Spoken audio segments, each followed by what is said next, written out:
ಸಿದ್ದರಾಮಯ್ಯ ಸರ್ಕಾರ 5 ಪಟ್ಟಣ ಪಂಚಾಯತ್ಗಳ ಚುನಾವಣೆ ಘೋಷಣೆ ಮಾಡಿದೆ. ಆ ಪ್ರಕಾರ ರಟ್ಟೆಡೆಯಲ್ಲೂ ಸಹ ಘೋಷಣೆ ಆಗಿದೆ.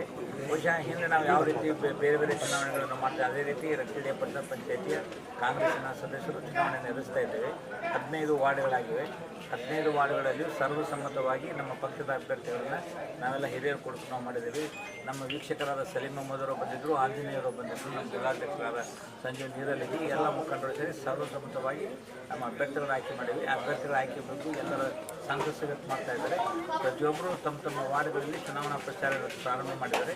ನಾವು ಸಹ ನಮ್ಮ ಹಿರಿಯರ ಬಂದು ಕೊಡುವ ಮುಖಂಡತ್ವದಲ್ಲಿ ಇವತ್ತು ಎಲ್ಲ 5 ವಾರ್ಡ್ಗಳನ್ನು 3 ದಿವಸದಲ್ಲಿ ಎಲ್ಲ ವಾರ್ಡ್ಗಳನ್ನು ಮನೆ ಮನೆಗೆ ಭೇಟಿ ಮಾಡಿ ಮತಯಾಚನೆ ಮಾಡುವಂಥ ಕಾರ್ಯ ನಾವು ಮಾಡ್ತಾ ಇದ್ದೀವಿ. ಎಷ್ಟು ವಾರ್ಡ್ಗಳಲ್ಲಿ ಗೆಲುವು ಭರವಸೆ ಇದೆ? ನಮ್ಮ ವಿಶ್ವಾಸ 15ಕ್ಕೆ 15 ಗೆಲ್ತೇವೆ ಎಂಬ ವಿಶ್ವಾಸ ನಮಗಿದೆ. ಇಲ್ಲಿ ಗ್ಯಾರಂಟಿ ಇದಾಗುತ್ತೆ. ಇಲ್ಲೇ 2 ಪ್ರಶ್ನೆ. ಒಂದು ಅಭ್ಯರ್ಥಿ, ಎರಡನೇದು ಪಕ್ಷ.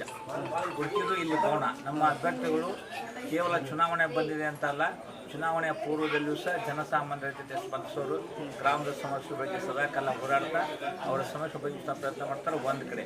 ಇನ್ನೊಂದು ಪಕ್ಷ. ತಮ್ಗೆ ಗೊತ್ತಿರೋ ಹಾಗೆ ಇವತ್ತು ಕಾಂಗ್ರೆಸ್ 5 ಗ್ಯಾರಂಟಿ ಯೋಜನೆ ಕೊಟ್ಟಿದೆ. ನಮಗೆಷ್ಟು ಧೈರ್ಯ ಅಥವಾ ನಮಗೆಷ್ಟು ಬೆಂಬಲ ಇದೆ ಅಂದರೆ ಪ್ರತಿ ತಿಂಗಳು ಸುಮಾರು ಕನಿಷ್ಠ 5,000 ರೂಪಾಯಿಗಳನ್ನು ಒಂದು ಕುಟುಂಬ ಇವತ್ತು ಪಡೆದುಕೊಂಡಿದೆ ಸಿದ್ದರಾಮಯ್ಯ ಸರ್ಕಾರದಿಂದ. ಅದಕ್ಕೆ ನಾವು BJP ಕೇವಲ ಕೆಲವೊಂದು ವಿಷಯಗಳನ್ನು ತೆಗೆದುಕೊಂಡು ಮಾತಾಡೋ ಸಂದರ್ಭದಲ್ಲಿ ನಾನು ಹೇಳಿದ್ದೀನಿ, ನೀವು ಪಕ್ಷ ಹಿಡಿದು ಮಾತಾಡಿ. ಕಾಂಗ್ರೆಸ್ ಅಂತೂ ಪ್ರತಿ ತಿಂಗಳು 5,000 ರೂಪಾಯಿ ಕೊಡೋಂಥ ಒಂದು ಶುರು ಮಾಡಿದೆ. ನೀವೇನು ಮಾಡಿರಿ? ಕಾಂಗ್ರೆಸ್ಸು ಬದುಕಿನ ಜೊತೆ ಕೆಲಸ ಮಾಡ್ತೈತಿ, BJP ಭಾವನೆ ಜೊತೆ ಕೆಲಸ ಮಾಡ್ತೈತಿ.